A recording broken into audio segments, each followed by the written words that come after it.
সৃষ্টি বলতে আমরা আকাশ, পৃথিবী, নক্ষত্র, গ্রহ, গাছ, পাখি, মানুষ, প্রকৃতি সবকিছুকেই বুঝি। কিন্তু এই সমগ্র সৃষ্টির পেছনে এক অদৃশ্য শক্তি কাজ করছে, যাকে আমরা বলি শব্দ বা ধ্বনি। কুরআনে আল্লাহ বলেন, সূরা নাহল আয়াত 40 নম্বরে, إنما قولنا لشيء إذا أردناه أن نقول له كن فيكون। আমি কোনো কিছু ইচ্ছা করিলে সে বিষয়ে আমার কথা কেবল এই যে আমি বলি হও, ফলে উহা হইয়া যায়। অর্থাৎ সৃষ্টির সূচনা এক শব্দ কমান্ড দিয়েই হয়েছে। এই শব্দই পরিণত হয়েছে শক্তি, শক্তি থেকে বস্তু, আর বস্তু থেকে মহাবিশ্ব। বিখ্যাত বিজ্ঞানী নিকোলা টেসলা বিশ্বাস করতেন, মহাবিশ্বকে বোঝার মূল চাবিকাঠি হল শক্তি, ফ্রিকোয়েন্সি আর কম্পন। তিনি বলেছিলেন, যদি তুমি মহাবিশ্বের রহস্য জানতে চাও, তবে শক্তি, ফ্রিকোয়েন্সি আর কম্পনের দৃষ্টিকোণ থেকে চিন্তা করো। তার এই চিন্তাধারাই আজকের আধুনিক বিজ্ঞানের ভিত্তি হয়ে দাঁড়িয়েছে। প্রতিটি শব্দ, প্রতিটি ভাবনা আসলে একটি ফ্রিকোয়েন্সি তৈরি করে, যা আমাদের চারপাশে প্রভাব ফেলে। এমনকি আমাদের দেহের ভেতরের ক্ষুদ্রাতি ক্ষুদ্র কণাগুলোর মধ্যেও এই কম্পন প্রবাহিত হয়। মানুষের কণ্ঠস্বর কতটা সুন্দর আর প্রভাবশালী তা প্রমাণ করেছেন জন স্টুয়ার্ট রিড এবং তার সহকর্মীরা। তারা সাইমাস্কোপ নামের একটি যন্ত্রের মাধ্যমে দেখিয়েছেন, শব্দ শুধু শোনা যায় না, বরং আকারও নেয়।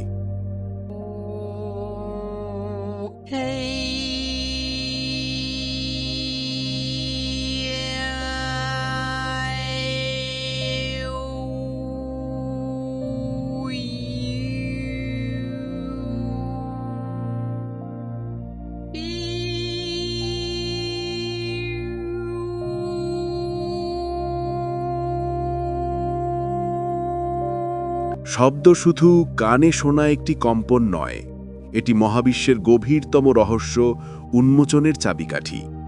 শব্দের শক্তি এমন যে এটি পানি ফুটাতে পারে, আলো সৃষ্টি করতে পারে, এমনকি জীবনের নকশা বহনকারী ডিএনএ পর্যন্ত তৈরি করতে সক্ষম।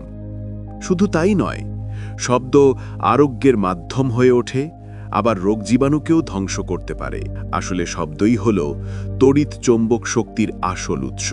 তাই শব্দকে বুঝতে পারলে সৃষ্টি জগতের ক্ষুদ্রতম পরমাণু থেকে শুরু করে গ্যালাক্সি আর মহাবিশ্ব পর্যন্ত সবকিছু ব্যাখ্যা করা যায়। আজকাল বিজ্ঞানী আর প্রকৌশলীরা গবেষণা করছেন কিভাবে শব্দ আর কম্পনের সঠিক ব্যবহার মানুষের শরীর আর মনের রোগ সারাতে পারে।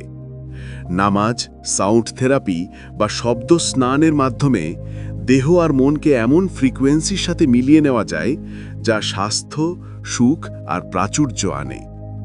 গবেষকরা দেখেছেন, সঠিক ফ্রিকোয়েন্সির শব্দ ক্যান্সারের মতো ভয়ঙ্কর কোষকেও ধ্বংস করতে পারে। 2011 সালে মার্কিন গবেষক অ্যান্থনি হল্যান্ড পরীক্ষাগারে প্রমাণ করেন, বিশেষ কিছু ফ্রিকোয়েন্সি ক্যান্সার কোষের জন্য প্রাণঘাতী। তিনি এটাকে নাম দেন অসিলেটিং পালসড ইলেকট্রিক ফিল্ডস। এতে দেখা যায় ক্যান্সার কোষগুলো ফেটে যায়, অথচ আশেপাশে সুস্থ কোষ অক্ষত থাকে। We now know that cancer is vulnerable between the frequencies of 100,000 hertz and 300,000 hertz. So now we attack leukemia cells. Leukemia cell number 1 tries to grow a copy of itself, but the new cell is shattered into dozens of fragments and scattered across the slide. Leukemia cell number 2 then hyperinflates and also dies.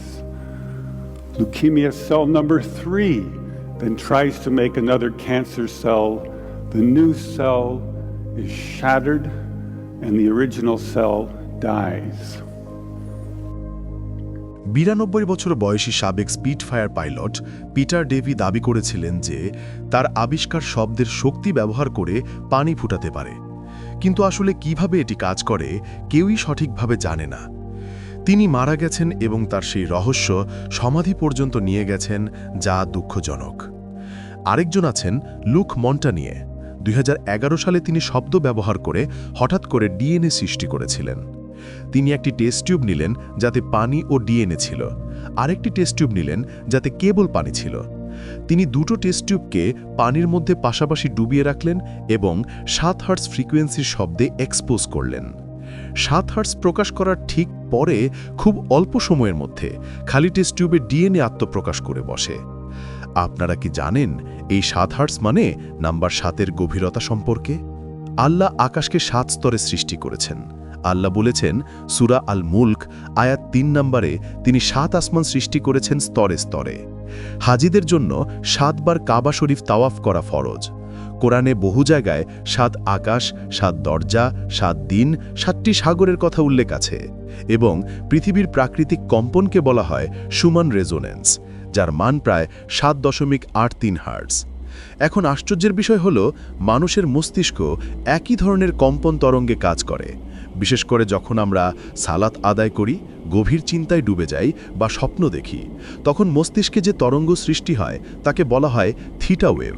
এর সীমা প্রায় 4 থেকে 8 hertz, আর এর মাঝখানে আছে 7 hertz. অর্থাৎ মানুষের মস্তিষ্কের স্বাভাবিক তরঙ্গ আর পৃথিবীর স্বাভাবিক কম্পন প্রায় একই মাত্রায় মিলে যায়।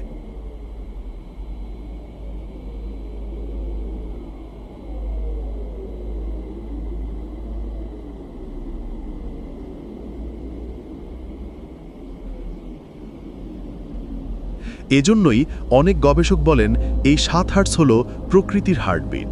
যখন মানুষ প্রকৃতির সাথে একাত্ম হয়, পাহাড়, বন, নদী বা খোলা আকাশের নিচে থাকে, তখন শরীর ও মন নিজে থেকেই প্রাকৃতিক কম্পনের সাথে সুর মিলিয়ে নেয়। ফলে মন শান্ত হয়, চিন্তা গভীর হয়, আর আত্মা নতুন শক্তি পায়। বিজ্ঞানীরা দেখেছেন আলো বা লেজারের ভেতর দিয়েও ডিএনএর ফ্রিকোয়েন্সি বহন করা যায়। যেমন একটি ব্যাঙের ডিমে লেজার ফেলা হলো, তারপর সেই আলোকে একটি গিরগিটির ডিমে দেয়া হলো। আশ্চর্যজনকভাবে দেখা গেল গিরগিটির ডিম থেকে গিরগিটি নয়, বরং ব্যাঙ তৈরি হলো। এর মানে আলো শুধু আলো নয়, বরং ডিএনএর তথ্য বা ফ্রিকোয়েন্সিও বহন করে। এভাবে বোঝা যায় শব্দ ও আলো কেবল শব্দ বা আলোই নয়, বরং সৃষ্টিকে গড়ে তোলার শক্তি। এ কারণেই বলা হয় শব্দ হলো ফ্রি এনার্জি। পৃথিবী নিজেই ঘণ্টার মতো বাজে, যা নিকোলা টেসলা উল্লেখ করেছিলেন। যদি মানুষ এই পৃথিবীর শব্দ কম্পনকে ধরতে পারে, তবে সে চিরন্তন শক্তির উৎস খুঁজে পাবে, যেটা দিয়ে যে কোনো ধরনের শক্তি তৈরি করা সম্ভব। প্রাচীন সভ্যতাগুলো এই বিষয়টা জানত। তারা রেজোনেন্স ও ফ্রিকোয়েন্সির রহস্য ব্যবহার করত। অনেক প্রাচীন স্থাপত্য আসলে এই শব্দ শক্তি ব্যবহারের ফল। আমাদের শরীরেও এর প্রমাণ আছে। প্রতিবার যখন আমাদের হৃৎপিণ্ড ধপধপ করে, তখন আমাদের শরীরের চারপাশে এক ধরনের অদৃশ্য শক্তিক্ষেত্র তৈরি হয়। এটাকে টোরয়েডাল ফিল্ড বলা হয়। শব্দ যেহেতু স্থির থাকে না, বরং চলতে থাকে, তাই তা এক ধরনের চৌম্বক ও বিদ্যুৎ চৌম্বক ক্ষেত্র তৈরি করে, যা আমাদের ঘিরে রাখে। প্রশ্ন হলো, আমাদের হৃৎপিণ্ড আসলে কেন স্পন্দিত হয়? এর সঠিক উত্তর কোনো ডাক্তার দিতে পারে না। তবে এটুকু বোঝা যায়, জীবন, শব্দ ও শক্তি একে অপরের সাথে গভীরভাবে জড়িয়ে আছে। প্রতিটি শব্দ, অক্ষর, স্বরবর্ণ, ব্যঞ্জনবর্ণ সবই এক একটা নির্দিষ্ট আকৃতি ও ফ্রিকোয়েন্সি বহন করে। এগুলো টোরাস বা টোরয়েডাল আকারে প্রকাশ পায়। এই শক্তিকে ব্যবহার করে একদিকে জ্ঞান, অন্যদিকে অস্ত্রও তৈরি করা যায়। এমনকি রঙও আসলে টোরয়েডাল ফিল্ডের প্রকাশ। প্রতিটি রঙের একটি ফ্রিকোয়েন্সি আছে, আর প্রতিটি ফ্রিকোয়েন্সির সঙ্গে একটি শব্দও জড়িত। প্রতিটি আলোর ফ্রিকোয়েন্সির সঙ্গে একটি শব্দগত ফ্রিকোয়েন্সি সংযুক্ত থাকে, আর তাই সেটিও একটি টোরাস বা টোরয়েডাল আকারে প্রকাশিত হয়। মনে রেখো, লোগো বা প্রতীকের গুরুত্ব অনেক। প্রাচীন সভ্যতা আর গোপন সংগঠনগুলো প্রতীক ব্যবহার করেছে, কারণ এগুলোর ভেতরে শক্তি লুকানো থাকে। যখনই তুমি কোনো লোগো বা প্রতীক দেখো, তুমি আসলে সেই প্রতীকের মধ্য দিয়ে আসা ফ্রিকোয়েন্সি গ্রহণ করছো।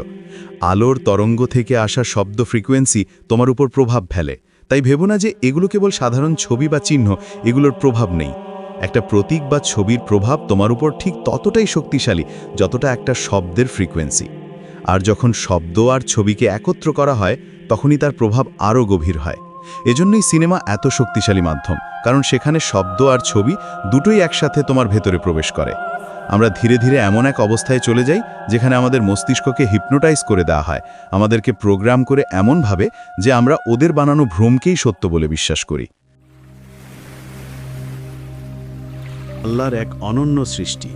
পৃথিবীতে জীবন ধারণের জন্য সবচেয়ে অপরিহার্য উপাদান হলো পানি।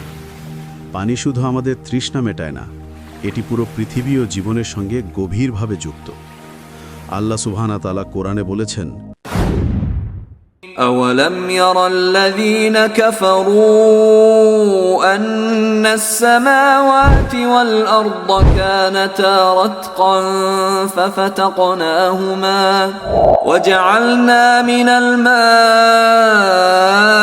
كل شيء حي أفلا يؤمنون। যাহারা কুফরি করে তাহারা কি ভাবিয়া দেখে না যে আকাশ মণ্ডলীয় পৃথিবী মিশিয়া ছিল ওতপ্রোতভাবে, অতঃপর আমি উভয়কে পৃথক করিয়া দিলাম এবং প্রাণবান সমস্ত কিছু সৃষ্টি করিলাম পানি হইতে, তবু কি উহারা ঈমান আনিবে না? পৃথিবীর প্রায় 71% অংশ পানি দ্বারা আচ্ছাদিত। মানুষের শরীরের প্রায় 60-70% পানি দিয়ে গঠিত। তবে শরীরের ভেতরের প্রতিটি অঙ্গ আর অংশে পানির পরিমাণ একরকম না।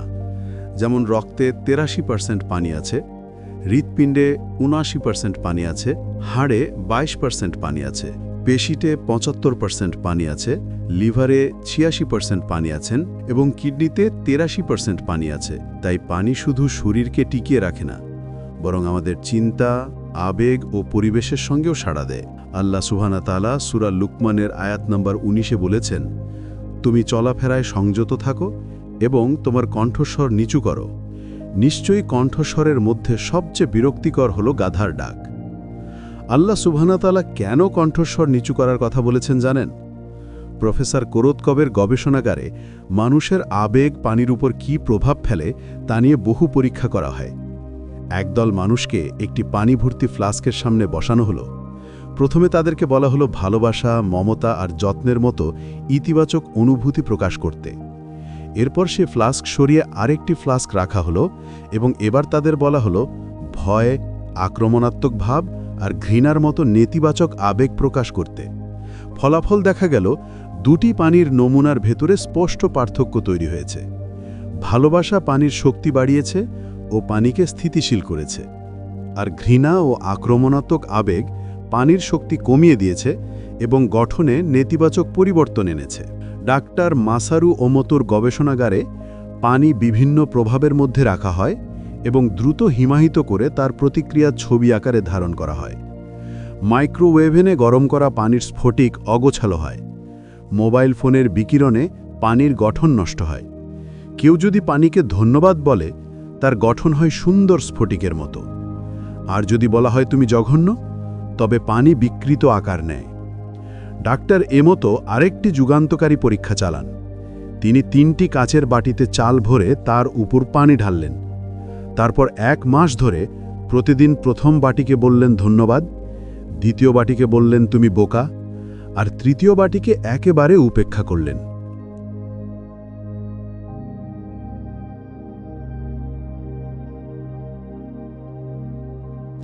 এক মাস পরে তিনি দেখতে পারলেন, যেই প্রথম বাটিকে তিনি বলেছিলেন ধন্যবাদ, সেই বাটির চাল ফার্মেন্ট হয়ে সুন্দর গন্ধ ছড়ালো। তারপর যেই দ্বিতীয় বাটিকে বলেছিলেন তুমি বোকা, সেই বাটির চাল কালো হয়ে গেল। তারপর যেই তৃতীয় বাটিকে একেবারে উপেক্ষা করেছিলেন, সেই চাল পচে গেল। এই পরীক্ষা থেকে শিক্ষা, আমরা যাদের যত্ন করি তারা বিকশিত হয়, যাদের গালি দেই তারা নষ্ট হয়, আর যাদের একেবারে উপেক্ষা করি তারা সবচেয়ে খারাপভাবে ধ্বংস হয়। বিশেষ করে শিশুদের ক্ষেত্রে ভালোবাসা ও যত্ন অপরিহার্য। তাই আল্লাহ সুবহানাহু ওয়া তাআলা আমাদের বারবার কোরআনের মাধ্যমে বলেছেন উচ্চ কণ্ঠস্বরে কথা না বলার জন্য, ধৈর্য ধারণ করার জন্য। শব্দ, ফ্রিকোয়েন্সি আর ভাইব্রেশন কেবল অদৃশ্য শক্তি নয়, এগুলো বাস্তব পাদার্থিক জগৎকে গঠন ও পরিবর্তন করার ক্ষমতা রাখে। আর পানি সেই শক্তির আয়না, যা দেখিয়ে দেয় আমরা কেমনভাবে নিজের ভেতর ও বাইরের জগৎকে প্রভাবিত করছি। ভালো থাকবেন, সুস্থ থাকবেন। আল্লাহ হাফেজ। ألف لام ميم ذلك الكتاب لا ريب فيه هدى للمتقين। ইহা সেই কিতাব, ইহাতে কোনো সন্দেহ নাই, মুত্তাকীদের জন্য ইহা পথনির্দেশ।